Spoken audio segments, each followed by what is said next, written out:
분에게 한번 인사하겠습니다. 눈 오는데 승리하셨습니다. 새해 복 많이 받으십시오. 이렇게 인사하겠습니다.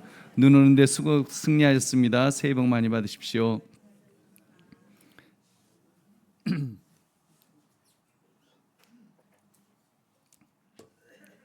오늘 여러분과 함께 나눌 말씀은 흔들리지 않는 복음 전파의 사명, 흔들리지 않는 복음 전파의 사명이란 제목을 가지고 함께 은혜를 나누려고 합니다. 올해 우리 교회 피오는 예수님 이야기를 전파하는 교회입니다. 그 근거 구절은 오늘 본문인 마가복음 16장 15절입니다. 그 예수님께서 오늘 말씀하신 너희는 가서 복음을 증거하라고 하는 이 말씀, 이것을 가리켜서 그리스도의 대위임령이라고 이렇게 부릅니다. 대위임령, 이것을 다른 말로 하면 지상명령이라고 합니다. 아무튼 예수님께서 우리에게 믿고 맡기신 가장 큰 명령이 복음을 전파하라는 명령인 것입니다. 여러분, 그렇다면 2025년을 시작하면서 여러분은 어떤 각오와 목표를 세우셨습니까? 구체적인 계획이 있으시겠죠. 어떤 분은 내가 새해에는 좀 다이어트를 하리라, 새해에는 자격증을 따리라, 새해에는 애인을 만들리라, 이런저런 그 계획이 있으실 텐데, 그 계획과 함께 우리에게는 가장 큰 지상 명령이 있음을 또한 잊지 맙시다. 여러분, 우리가 취해야 될 태도는 이런 것입니다. 군인과 같은 입장입니다. 여러분, 군인들도 2025년이 되었으니까 아마 이런저런 계획을 세울 것입니다. 그러나 그들에게 제일 큰 임무는 무엇입니까? 국가의 부름에 순종하여 나라를 지키는 임무, 이것이 그들이 받은 지상 명령입니다. 그렇다면 그 군인이 새해 나의 목표는 몸짱을 좀 만드는 거야, 이렇다 할지라도, 그래서 만약에 그 병사가 맨날 운동만 하고 경계 근무 서지 않고 그렇게 한다면 그것은 잘못된 것입니다. 절대로 그렇게 행동해서는 군인은 안 될 것입니다. 여러분, 그렇다면 믿음의 사람 또한 자기의 본분을 잊지 말아야 할 것입니다. 여러분, 군사임을 잊지 말아야 됩니다. 우리는 그리스도의 군사들입니다. 그렇기 때문에 우리는 나의 뜻, 나의 계획만 고집하면 안 됩니다. 부르신 자의 뜻에 순종하며 살아야 하는 존재들인 줄로 믿습니다. 그 부르신 자께서 오늘 본문을 통해서 그 뜻을 밝히셨습니다. 특히 잘 믿지 않는 자들에게 먼저 명령하였습니다. 그리스도의 부활의 소식을 듣고도 믿지도 않고 기뻐하지도 않고 전하려 하지 않는, 도무지 복음의 반응을 보이지 않는 그런 자들을 향해서 주님은 이런 명령을 내리신 것입니다. 우리 14절 말씀 같이 읽겠습니다. 시작. 그 후에 11 제자가 음식 먹을 때에 예수께서 그들에게 나타나사 그들의 믿음 없는 것과 마음이 완악한 것을 꾸짖으시니 이는 자기가 살아난 것을 본 자들의 말을 믿지 아니함일러라. 아멘. 지금 예수님께서 십자가에서 죽으셨을 뿐만 아니라 사흘 만에 부활하였습니다. 그래서 부활하신 그 예수님께서 사람들에게 나타나셨습니다. 보여주셨습니다. 그리고 예수님을 만난 사람들, 부활하신 예수님을 본 사람들이 내가 예수님을 보았다라고 말하기 시작했습니다. 그런데 그 11 제자들, 바로 예수님의 제자들이 그 소식을 듣고도 믿지 않았다는 것입니다. 믿지 않았기 때문에 전하지도 않고 아무런 반응을 보이지 않는 그들을 향해서 예수님이 말씀하신 것이 오늘 본문의 내용입니다. 여러분, 그렇다면 적어도 우리도 정말 이 예수님의 말씀을 들은 자들로서 다음 단계로 가야 되지 않겠습니까? 다음 단계, 여러분, 4가지를 우리가 한번 살펴보겠습니다. 첫째, 우리의 사명은 다니며 전파하는 것임을 기억해야 합니다. 우리의 사명은 다니면서 전파하는 것, 전파하라, 이것이 주님의 명령, 그래서 우리의 사명인 것입니다. 여러분, 그 15절의 말씀을 함께 읽겠습니다. 시작. 또 이르시되 너희는 온 천하에 다니며 만민에게 복음을 전파하라. 아멘. 여러분, 다니며 전파하라 그랬습니다. 무엇을 전파합니까? 복음입니다. 복음을 전파하는 것입니다. 여러분, 이렇게 볼 때 전도한다고 하면서 자기 판단에 옳은 대로 전도하려는 사람이 있습니다. 자기가 전하는 말이 복음이 아니라는 것을 인식하지 못할 때도 있습니다. 인본주의 사상을 전하거나 또는 무속신앙 같은 기복주의를 가르치는 등 옳지 않은 내용을 전하기도 합니다. 여러분, 그것은 잘못된 것입니다. 여러분, 어떤 면에서 정말 우리가 전하는 것이 과연 정말 그 복음인지 아니면 그냥 세상의 어떤 이야기인지 우리가 그것을 보아야 됩니다. 이런 면에서 어쩌다가 교회들이 선을 넘는 것을 복원하였습니다. 꽁꽁 잡는 것이 매라는 식으로 선 넘는 전도를 기획합니다. 전도잔치를 하면서 많이 모시고 온 사람에게 경품을 드린다는 그런 교회도 있었습니다. 경차, 냉장고, 세탁기, 텔레비전 강대 앞에 잔뜩 쌓아놓고는 그리고 그거 많이 데려오면 이거 다 줄게. 여러분, 요즘은 그런 교회가 없어졌습니다만 과거에는 있었습니다. 여러분, 예수님께서는 무조건 많이 데려다가 그냥 앉혀놓아라 그렇게 말씀하지 않으셨습니다. 예수님께서는 분명히 말씀하였습니다. 복음을 전파하라. 복음, 여러분, 복음이 무엇입니까? 복된 소식입니다. 기쁨의 소식이지요. 그 기쁨의 소식은 예수 그리스도, 예수님에 관한 이야기가 복음인 줄 믿으시기 바랍니다.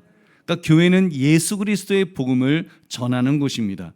여러분, 어떤 복음요? 하나님의 아들 예수 그리스도께서 이 땅에 오셨고 우리의 죄값을 대신 치러주시려고 십자가에서 죽으셨다는 사실, 그렇기 때문에 누구든지 그 예수님을 믿기만 하면, 그분이 내 죄 위에서 죽으신 것을 믿고 고백하면 여러분, 그 주님께서 우리를 구원하여 주신다는 것이 복음인 줄로 믿습니다. 세상의 어떤 조건, 어떤 많이 갖추어진 것, 그런 것이 아니라 누구든지 그 예수님을 나의 주, 나의 하나님으로 고백하고 믿는 사람, 그 사람의 죄를 예수님은 십자가의 그 피로 씻어주신다고 하셨습니다. 의롭다고 하셨습니다. 그리고 천국으로 이끌어주신다고 하셨습니다. 할렐루야. 여러분, 이것을 전하는 것이 여러분 복음입니다. 교회는 바로 그 그리스도를 전하는 곳입니다. 그리스도를 증거하는 것이 교회입니다. 그 그리스도는 모든 것입니다.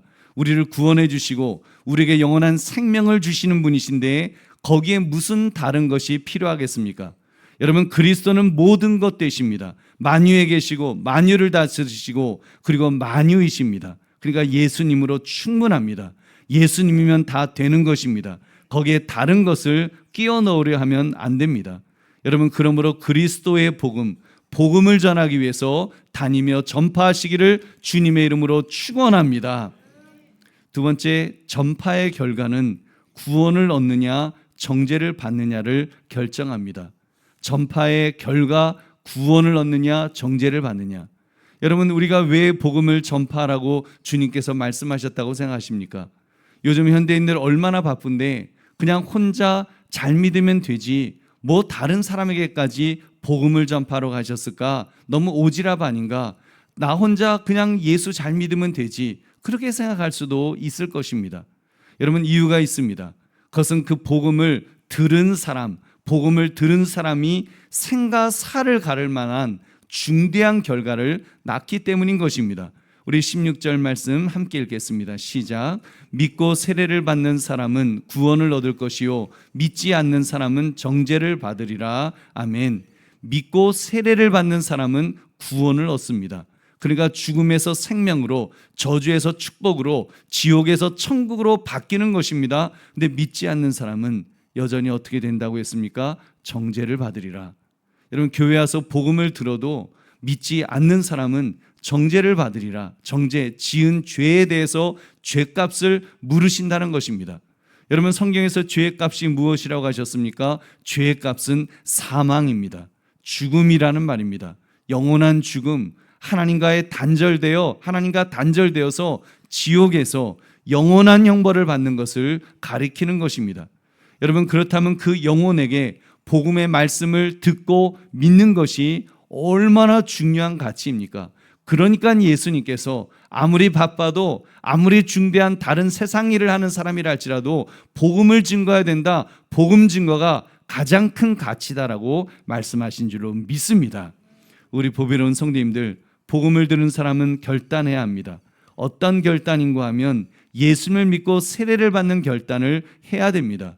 구원은 믿음으로 얻습니다. 그러나 참으로 믿는 사람은 그 믿음이 진짜 믿음이라면 당연히 세례까지 받게 될 것입니다. 왜냐하면 세례는 믿음의 사람이 진짜 자기가 그 믿음을 가졌다는 사실을 보여주는 증표가 되기 때문입니다. 어떤 분은 이렇게 말할 수 있을 것입니다. 믿음으로 구원을 얻는다며요. 믿음으로 구원 얻으면 되지. 내가 구태여 번거롭게 세례까지 받을 일이 뭐가 있습니까? 라고 물을 수 있습니다. 네, 믿음으로 구원을 얻습니다. 믿음으로만 구원 얻는 것 맞습니다. 세례받아야만 구원 얻는 것 아닙니다. 예수님 옆에 있던 강도 미처 세례받지 못했습니다. 시간이 없었습니다. 그렇기 때문에 그는 입술로 그렇게 구원해달라고 간청했고, 예수님은 그에게 너가 나와 함께 낙원에 있으리라 하시면서 구원을 선포하셨습니다. 그래도 믿음의 사람은 세례를 받아야 됩니다. 도저히 교회에 들어올 수 없어서 세례받을 형편이 안 된다면 어쩔 수 없겠지만, 여러분, 뻔히 받을 수 있는데 안 받으려는 것은 문제가 있습니다. 왜냐하면 주님의 말씀이 분명하시기 때문입니다. 믿고 세례받는 사람은 구원을 얻을 것이요, 믿고 세례를 받는 사람, 믿으면 세례를 받게 된다는 것입니다. 여러분, 세례 받아야지 구원받는 것은 아닙니다만 믿으면 세례를 받게 된다는 거예요. 그렇게 순종하게 될 줄로 믿습니다. 여러분, 그만큼 세례는 믿음의 사람이라면 순종해야 될 의식인 것입니다. 어찌 보면 마음으로 믿은 것을 내 몸에 인치는 행위라고 할 것입니다. 로마서 10장 10절 같이 읽어보겠습니다. 시작. 사람이 마음으로 믿어 의에 이르고 입으로 시인하여 구원에 이르느니라. 아멘. 그렇습니다. 마음으로만 믿고 있으면 안 된다는 거예요. 속으로만 있으면 안 되고, 나 예수 믿습니다라고 입으로 시인해라. 시인해야 구원에 이른다고 했습니다. 여러분, 믿으면, 마음으로 믿기만 하면 구원 받죠. 근데 입으로 시인하라는 것은, 여러분, 참 믿음은 입으로 시인하게 된다는 것입니다. 마찬가지로 세례도, 여러분, 우리가 마음으로 믿은 사람이라면 여러분 행동으로 내 몸에 마치 인치는 것처럼 여러분 그 세례 받기를 결단하게 될 줄로 믿습니다. 그러므로 영혼의 생과 사를 가르는 이 복음, 이 그리스도의 복음만을 전하시기를 주님의 이름으로 축원합니다. 세 번째, 주님은 전파하는 자에게 특별한 능력을 주신다고 하셨습니다. 전파하는 자에게 특별한 능력을 주십니다. 우리 16절부터 17절 18절 말씀 같이 읽겠습니다. 시작. 믿는 자들에게는 이런 표적이 따르니 곧 그들이 내 이름으로 귀신을 쫓아내며 새 방언을 말하며 뱀을 집어올리며 무슨 독을 마실지라도 해를 받지 아니하며 병든 사람에게 손을 얹은즉 나으리라 하시더라. 아멘. 여러분, 이 말씀을 우리가 너무 신비주의로만 이해해서는 안 됩니다. 이 말씀은 주님께서 책임져 주시겠다, 복음 증거하는 사람에게 책임져 주시겠다고 하는 약속의 말씀입니다. 물론 이 말씀이 문자적으로 이루어졌습니다. 제자들이 마가의 다락방에 모여 기도했을 때 새 방언을 받게 되었습니다. 제자들이 귀신을 쫓아내는 일은 둘씩 짝을 지어 전도하면서 충분히 경험했던 능력이었습니다. 옥문이 활짝 열리는 일도 있었습니다. 심지어 사도 바울은 그 죄수의 신분으로 로마 가던 중에 배가 파손돼서 멜리데 섬이라는 섬에 이제 그 구사일생으로 상륙하게 되었는데, 불 피우다가 나무 속에, 장작 속에 숨어 있던 독사에게 물렸습니다. 여러분, 지금 그 사람들이 바울이 독사에게 물리니까 아주 혀를 차면서 비난했습니다. 아니, 저 사람 구사일생으로 배가 파손되었는데 겨우 섬으로 나와서 섬에 들어와서 살게 되었는데, 목숨을 구했는데 저 독사에 물려서 죽는 거 보니까 저 사람 진짜 악당인가 보다, 진짜 나쁜 사람인가 보다. 근데 어떻게 되었습니까? 여러분, 주님께서 약속하신 대로 사도 바울은 죽지 않았습니다. 독이 퍼져 쓰러질 줄 알았는데 시간이 지나도 멀쩡한 것을 보고 나중에는 사람들이 탐복했습니다. 당신 신인가 보다, 당신 신인가 보다 하면서 하나님께서 영광 받으신 줄로 믿습니다. 우리 보배로운 성도님들, 주님께서 대위임령을 주시면서 책임져 주시겠다는 약속까지 여러분 주셨습니다. 주님께서 책임져 주시겠다는 것입니다. 우리가 시간을 내어서, 우리가 나를 바쳐서 우리가 주님의 대위임령을 우리가 감당하면 주님이 우리의 삶을 책임져 주신다는 것입니다. 저는 마태복음 6장 33절의 말씀과도 연결된다고 믿습니다. 우리 마태복음 6장 33절 같이 읽겠습니다. 시작. 그런즉 너희는 먼저 그의 나라와 그의 의를 구하라. 그리하면 이 모든 것을 너희에게 더하시리라. 아멘. 먼저 그의 나라와 그의 의를 구하라. 다른 말로 하면 여러분, 그의 나라와 그의 의를 구하는 것을 다른 말로 하면 대위임령을 감당하는 것이라고 할 수 있습니다. 지상명령. 그래서 우리가 복음을 전파하는 그 일을 감당하면 무엇을 먹을까 무엇을 마실까 입을까는 책임져 주신다라고 약속하였습니다. 여러분, 저는 이러한 주님을 저의 목회 여정 속에서 저는 많이 경험해 보았습니다. 주님은 언제나 저의 형편과 처지를 아시고 거기에 맞는 것들을 채워 주셨습니다. 우리의 머리카락까지라도 세신 바 되셨다 그랬습니다. 복음을 증거하겠다고 생각하고 복음을 증거하기 위해서 내가 헌신하기를, 순종하기를 결심하면 주님은 우리를 아시고 우리의 형편과 처지를 아시고 책임져 주실 줄 믿으시기 바랍니다. 무엇이 가장 필요한 것인지를 아시고 그렇게 도와주십니다. 여러분, 저는 신비한 체험도 여러 번 해봤습니다. 주님께서 너무 급할 때는 기도했더니 병도 여러 번 고쳐주셨습니다. 현대의학이 발달하지 않아서가 아니라 돈이 없어서 병원에 갈 형편이 못 되니까 주님은 초자연적인 방법으로 고쳐주셨습니다. 그래서 그 재미도 정말 하나님이 이렇게 고쳐주시는구나, 뭐 척하고 고쳐주시는 건 아니지만 지나고 나면 그 기도했던 제목이 다 응답되는 것들을 지나고 나면 뒤돌아보면 어느 순간 주님은 응답하신 것들을 저는 너무나도 많이 경험했습니다. 우리 성도님들 중에도 그런 경험들이 있습니다. 직접적인 표적이 필요한 사람에게는 예수님께서 그런 표적을 보여주십니다. 그 처음 신앙생활 할수록, 정말 그 초신자일수록 정말 하나님의 그런 특별한 그 간섭, 특별한 도우심, 그런 것들을 이렇게 경험합니다. 왜요? 그래야지 인내하니까, 그래야지 끝까지 견디면서 믿음을 지킬 수 있기 때문에 그런 은혜와 그런 도우심을 주시는 줄로 믿습니다. 우리 보배로운 성도님들, 이렇게 말하니까 오해하지 마십시오. 무조건 주님께서 신비한 방법으로 병도 고쳐주시고 기적도 일으키시고 그러신다는 그런 말은 아닙니다. 여러분, 우리가 그래서 간증을 할 때에도 사실은 조심해서 해야 되고, 간증을 들을 때도 여러분 분별해서 들으셔야 됩니다.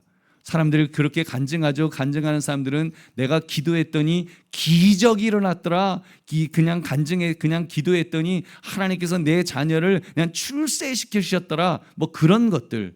뭐 지난번에도 어느 목사님 오셔서 그 사위를 출세시키셨다고 하는 그런 간증 들으면 사실 여러분 은혜가 되기도 하면서 또 한쪽으로는 상대적 박탈감을 이렇게 느끼게 만듭니다.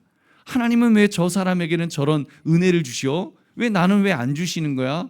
그래서 열심히 기도하는 분이 있는가 하면 어떤 분들은 이렇게 막 그 섭섭한 마음이 들고 상처가 되고 좌절이 되고 오히려 더 낙심하는 그런 경우도 있습니다. 여러분, 하나님은 그런 분 아니십니다. 뭐 누군가에게 아무 이유 없이 기도응답도 척척 해주시고 기적도 일으키시고 심지어 로또도 맞게 해주시는 그런 분 아니십니다. 여러분, 특별히 로또는 절대 아니시니까 여러분 절대 그럴 일 없으니까 사지 마십시오. 여러분, 로또 사지 마십시오. 제 개인적인 생각에는 로또는 하나님에게 구하기보다는 사단에게 이건 그냥 이게 틀린 말입니다만 사단에게 구하는 것이 더 맞지 않을까 싶을 정도입니다. 마귀가 예수님 시험할 때 세상 영광을 다 보여주면서, 다시만 요즘으로 하면 로또 그거 흔들면서 예수님에게 유혹했습니다. 마태복음 4장 9절, 이르되 만일 내게 엎드려 경배하면 이 모든 것을 내게 주리라. 사단이 그랬다니까요. 로또 같은 거 흔들면서 예수님에게 자기가 세상 영광을 다 주겠다고 그렇게 유혹했습니다. 예수님 그런 유혹이 넘어가지 않고 승리하였습니다. 유혹에 넘어가지 마시기를 주님의 이름으로 축원합니다. 여러분, 정말입니다. 그것은 영혼을 죽이는 행위입니다. 여러분, 로또 당첨되면 부자 되어서 행복할 것 같지만 실제로 미국 한 신문사에서 100억 이상 복권에 당첨된 사람들 조사했다고 합니다. 당첨 후 10년 이상 지난 사람들 중에 64%가 이전보다 더 불행해졌다고 응답했다는 것입니다. 여러분, 사실 로또 사는 분들 대부분 어렵고 힘든 분들 아닙니까? 소망이 없으니까 사는 거 아니에요? 근데 이전보다 더 불행해졌다. 이게 얼마나 무서운 이야기입니까? 여러분, 마귀는 파괴의 영입니다. 마귀는 우리의 영혼을 죽이고 저주하는 존재입니다. 결코 마귀가 여러분을 이롭게 할 존재가 아니라는 사실을 여러분 믿으시기 바랍니다. 그러니까 우리는 누구만 바라보고 살아가야 될까요? 누구만 바라봐야 될까요? 여러분, 우리 주 예수 그리스도 주님만을 붙드시기를 주의 이름으로 축원합니다. 주님만을 붙들어야 됩니다. 특히 우리가 그의 대위임령을 순종하여 감당하면 주님께서 책임져 주십니다. 그가 능력을 부어 주실 것입니다. 여러분, 내가 말을 못해도 내 입술에 복음의 말씀을 주셔서 입을 벌릴 수 있도록, 말할 수 있도록 도우실 줄 믿으시기 바랍니다. 그가 책임지어서 우리의 필요를 채워 주실 것입니다. 여러분, 저는 우리 예수님께서 그렇게 저의 인생을 책임져 주시는 것을 경험하였습니다. 여러분 보시기에는 어떻게 보일지 모르겠습니다만 저는 늘 넉넉했습니다. 저는 부자는 아니었습니다. 저는 돈이 많아 본 적이 단 한 번도 없었습니다. 그렇다고 가난하다고 느껴본 적 역시 한 번도 없었습니다. 단 한 번도 돈이 문제가 되어서 가슴앓이를 하지는 않았습니다. 물론 돈이 없어서 불편했던 적은 있었겠죠. 그렇지만 그것 때문에 가슴앓이하고 내 인생은 왜 이렇게 불행해지 그렇게 생각한 적 한 번도 없었습니다. 여러분, 그럼 된 것 아니겠습니까?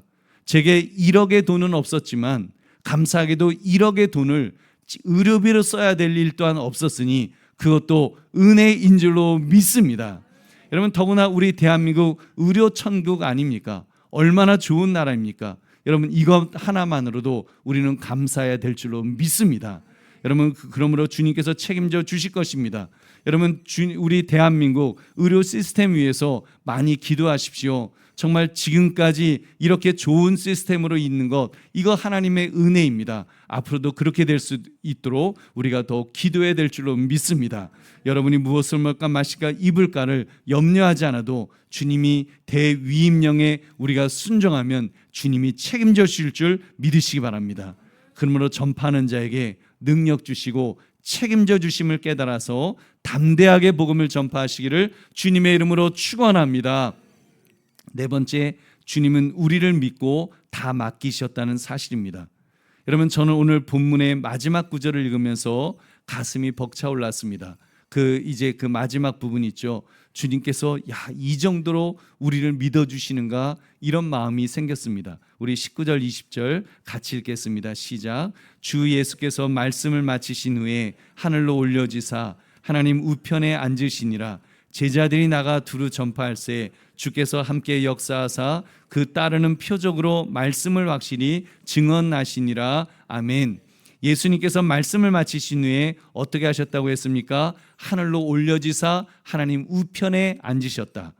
예수님께서 승천하였습니다. 이제 이 땅을 떠나셨다는 것입니다. 구름 타시고 하늘로 올라가셨습니다. 뭘 믿고 그러셨을까요? 복음 전파는 어떻게 하시려고 그렇게 다 놓고 올라가셨을까요? 여러분, 제자들에게 맡기시고 우리에게 맡기시고 떠나가셨습니다. 할렐루야. 우리에게 맡기시고 떠나가신 것입니다. 여러분, 그래서 이어지는 20절이 제자들이 나가 두루 전파했다는 그런 내용입니다. 그들이 얼마나 복음을 열심히 잘 전파했는지, 그들의 뒤를 이은 속사도들이 또 그 다음 세대들이 또 그 다음 세대들이 열심히 복음을 증거했습니다. 예수님께서 승천하신 지 불과 250년도 안 되어서 기독교가 로마의 국교가 되었습니다. 다수의 사람들이 예수님을 믿을 정도로 복음이 전파된 줄 믿으시기 바랍니다. 여러분, 그러기 때문에 어떻게 했다고 하셨습니까? 주께서 함께 역사하사, 그렇게 되기까지 여러분, 주께서 함께 역사하사 그 따르는 표적으로 말씀을 확실히 증언하셨다고 했습니다. 할렐루야. 여러분 보십시오. 이 말씀이 조금 전 나누었던 말씀처럼 예수님께서 초자연적인 능력을 주셨기 때문에 그렇게 갑자기 그렇게 로마의 국교까지 되는 그런 일이 있었던 것은 아닙니다. 여러분, 사도 바울이 독사에 물려도 죽지 않았다고 모두가 그렇게 죽지 않은 것은 아닙니다. 베드로가 갇혀있던 옥문이 열렸다고 예수 믿다가 감옥에 갇힌 사람들이 다 옥문이 열려서 다 탈출해 나왔던 것은 아니었습니다. 오히려 그 반대였습니다. 수많은 사람들이 감옥에 갇혔고 고문을 당했습니다. 사자밥이 되기도 하고 화형당하여 죽기도 했습니다. 주님께서 초자연적인 능력을 주시겠다고 하셨던 그 능력을 받았던 그 능력을 행했던 12제자들도 모두 순교했습니다. 사도 요한만 밤모섬에 유배되어서 나이 많을 때까지 살았습니다. 그 이유는 그가 요한계시록을 기록해야 됐기 때문이 아닌가 싶습니다. 나머지는 모두 죽었습니다. 모두 순교했습니다. 왜요? 그렇게 해야 복음이 전파될 수 있었기 때문입니다. 여러분, 하나님은 그런 방법을 통해서도 그렇게 하였을 때 주 313년 로마 황제 콘스탄틴에 의해서 기독교가 국교가 될 정도로 복음이 증거된 줄 믿으시기 바랍니다. 우리 보배로운 성도님들, 그 주님은 지금 이 시대에 우리에게 그 복음 전파의 사명을 맡기셨습니다. 특히 우리가 동대문구에 있게 하신 데는 동대문구에 있는 영혼들에 대한 주님의 특별한 뜻이 있으시기 때문일 것입니다. 여러분, 거기에 우리가 믿음으로 순종하면 틀림없이 주님께서 우리와 함께 하십니다. 우리를 도우실 것입니다. 우리에게 힘과 능력을 주실 것입니다. 우리 보배로운 성도님들, 이 얼마나 가슴 벅찬 일입니까? 우리가 한 번 왔다 가는 인생 아닙니까? 두 번 반복할 수 있는 인생 아니지 않습니까? 정말 한 번 가는 인생이라고 생각하면 여러분, 무엇이 가치가 있을까요? 여러분 손에 있는 무엇이 정말 영원한 가치로 여러분 주어질 수 있겠습니까? 우리 인생을 한번 뒤돌아보십시오. 내가 주님 앞에 섰을 때 주님께서 무엇을 물으실 것이라고 생각하십니까? 천하보다도 더 귀한 한 영혼을 너에게 맡겼는데 너가 그 사명을 잘 감당했니라고 물으시지 않겠습니까? 그때 무엇이라고 우리가 대답할 수 있을까요? 무엇이라고 대답할 수 있을까요? 여러분, 여러분에게 부담 주자는 것 아닙니다. 여러분, 숫자에 연연하지 마십시오. 뭐 빈자리를 채워라 이렇게는 말씀하셔도 성경 어디에도 예수님께서 숫자를 늘려라, 많이만 데려와라 이런 말씀은 하지 않으셨습니다. 예수님은 오히려 이렇게 경고하셨습니다. 마태복음 7장 13절 14절 함께 읽겠습니다. 시작. 좁은 문으로 들어가라. 멸망으로 인도하는 문은 크고 그 길이 넓어 그리로 들어가는 자가 많고 생명으로 인도하는 문은 좁고 길이 협착하여 찾는 자가 적음이라. 아멘. 여러분, 생명으로 인도하는 문은 좁고 길이 협착하다고 했습니다. 찾는 자가 적다고 했습니다. 여러분, 찾는 자가 많지 않다고 낙심하지 마십시오. 여러분, 찾는 자가 적다고 말씀하십니다. 그러니까 너무 많은 사람 데려오지 않으셔도 여러분 괜찮습니다. 한 영혼을 데려오더라도 정말 주님 만나고 싶어하는 그런 마음이 들도록 그분과 함께 하십시오. 우리 보배로운 성도님들, 여러분에게 부탁드립니다. 한 영혼이라도 괜찮습니다. 한 영혼, 진짜 그 한 영혼을 품으십시오. 영적 부담감을 가지고 여러분 그렇게 품으시기 바랍니다. 오늘이 2025년 첫 주일 예배니까 지금부터 그 영혼을 가슴에 품으시기 바랍니다. 그리고 지금부터 그를 위하여 기도하십시오. 그리고 기회를 만들어서 같이 식사도 하시면서 여러분이 만난 예수 그리스도를 증거하시기 바랍니다. 여러분, 영혼은 그렇게 구원해야죠.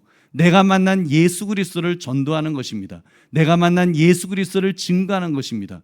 뭐 어떤 교회는 강제로 뭐 전도하지 않는 성도는 뭐 성도도 아니다라면서 전도를 강조합니다만, 여러분, 억지로 하는 전도는 어떻게 보면 전도가 아닙니다. 그건 그냥 동원하는 거죠. 사람 동원이지 그게 왜 전도입니까?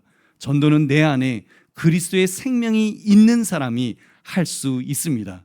내 안에 그리스도의 생명이 있는 사람, 내 안에 도저히 전하지 않으면 안 되는 그 뜨거운 그 마음, 그 안타까운 마음이 있는 사람, 그리고 그 영혼에 대해서 하나님께서 그 불쌍히 여기는 마음을 주신 사람, 여러분께서 그 영혼이 불쌍해서 정말 그 영혼을 전도하지 않으면 안타까워서 여러분 그래서 전도하는 것입니다. 숫자를 채우기 위한 것이 아니라 그 영혼을 하나님께서 부담감을 주셨기 때문에 그 영혼에 대한 안타까움을 가지고 전하는 것이 전도인 줄로 믿습니다. 여러분이 만약 어느 약국에 1,000원짜리 불로장생약 그거 사서 여러분 드셨다고 해보십시오. 그래서 정말 불로장생이 내 몸에서 일어나는 것을 경험하게 된다면 여러분 그 약을 먹지 않아서 죽어가는 사람이 있으면 전하지 않겠습니까? 여러분 그러면 이야기하지 않겠습니까? 저 약국 가서 1,000원만 내면 된다고, 그 약 사 먹으면 된다고, 그 약만 먹으면 불로장생할 수 있다고 이야기하지 않겠냐는 것입니다. 전도는 그런 것입니다. 내가 먼저 구원 받아야 됩니다. 내가 먼저 구원받아서 내가 먼저 그리스도를 통하여서 영원한 생명을 얻어야 되는 것입니다. 영원한 생명을 얻었기 때문에 그 영원한 생명, 그 생명을 여러분 전하는 것, 그것이 전도인 것입니다. 그래서 여러분, 내가 먼저 그것을 누리십시오. 여러분이 전도에 대한 부담감을 갖고 그걸 눌려 사는 것이 아니라 여러분, 내가 먼저 그리스도를 누려야 됩니다. 내 안에 그리스도. 그래서 여러분, 주님 안에서 기도하십시오. 주님, 내가 먼저 그리스도를 누리게 하여 주시옵소서. 그리스도는 모든 것이라 그랬습니다. 그리스도는 만유에 계시고 만유를 다스리시고 만유이시기 때문에 그리스도는 충분합니다. 주님, 그 그리스도를 누리게 하여 주시옵소서. 먼저 사모하십시오. 그래서 내 영혼 속에 그 그리스도가 충만하시도록, 내 영혼 속에 그리스도가 모든 것이 되시도록 여러분, 나를 먼저 주님 앞에 구하면 여러분, 주께서 우리에게 은혜를 채워주실 줄로 믿습니다. 여러분께서 그 채워진 것을 가지고 그걸 너무 기쁘고 너무 감사해서 여러분, 것을 우리가 전할 때 영혼이 전도되는, 영혼이 구원되는 역사가 일어날 줄로 믿습니다. 여러분, 그런 은혜가 있으시기를 주님의 이름으로 축원합니다. 그래서 여러분, 정말 우리 주님께서 그 일을 우리에게 맡기셨습니다. 우리에게 맡기셨습니다. 안심하고 맡기셔서 지금도 하늘 우편 보좌에 계시며 이제 다시 오실 날을 기다리고 계십니다. 우리가 그 일을 감당할 때까지, 땅끝까지 복음을 증거하는 그 일을 할 때까지 주님께서 기다리고 계십니다. 우리를 향해 기대하시며 기다리고 계십니다. 그 일을 감당합시다. 복음 증거하는 그 일을 감당합시다. 여러분, 그러므로 우리를 믿고 맡기신 우리 예수님을 바라보면서 복음 전파의 사명을 감당하리라 결단하시기를 주님의 이름으로 축원합니다. 말씀을 맺습니다. 복음 전파의 사명, 여러분, 이것이 우리에게 주어져 있습니다. 그것도 오늘 2025년을 시작하여 첫 주일을 맞이하는 우리에게 흔들리지 않는 사명으로 주어졌습니다. 하나님께서 우리에게 2025년을 주셨습니다. 건강도 주셨습니다. 오늘 이렇게 예배 드릴 수 있도록 하나님은 우리에게 이 엄청난 시간을 우리에게 부여해 주셨습니다. 여러분, 우리의 사명 붙들어야 되지 않겠습니까? 다니며 다른 것이 아닌 복음을 전파하는 사명이 있습니다. 이 사명이 중요한 이유는 듣는 자들에게 구원이냐 정죄를 받느냐를 결정하기 때문이라고 했습니다. 주님께서 사명을 주신 만큼 특별한 능력도 주시겠다고 하셨습니다. 책임져 주신다고 하셨습니다. 우리를 신뢰하셨기에 이 사명을 맡기시고는 주님은 하늘로 승천하였습니다. 그리고 우리가 이 사명을 잘 완수할 때까지 하나님 우편 보좌에 계시며 재림을 준비하고 계시는 줄로 믿습니다. 그렇다면 분명해지지 않았습니까? 저와 여러분이 어떤 계획을 잡았든지 2025년 무엇을 계획하셨든지 그 계획보다 우선하는 것이 무엇인지가 분명해졌습니다. 여러분, 군인이 올해 목표는 애인 만들기야, 몸짱 만들기야라고 새 결심을 했어도 군인의 진짜 목표는 나라를 지키는 것입니다. 목숨을 바쳐 나라를 지키는 일, 그 사명보다 군인에게 중요한 것은 없습니다. 우리 보배련 성도님들, 우리는 그리스도의 군사들입니다. 주님은 우리를 군사로 부르셨으며 대위임령을 우리에게 맡기셨습니다. 내리셨습니다. 우리가 순종하라고. 그래서 천하보다 귀한 그 한 사람을 전도하기를 원하십니다. 여러분, 숫자적으로 많이 데려와라, 그 부담감을 주는 것 아닙니다. 그렇게 말씀하지도 않으셨습니다. 그렇게 강조하지도 기대하지도 않으십니다. 바로 한 영혼입니다. 어쩌면 주님께서 바로 여러분에게 맡기신 그 한 영혼이 분명히 있을 것입니다. 여러분 마음속에 부담감을 줘서 아무개를 생각하면 왠지 마음이 짠하다, 아무개에게 분명히 전해야 되는데, 아무개를 교회로 데려와야 되는데 하는 그 부담감을 주시는 그 영혼이 분명히 있을 것입니다.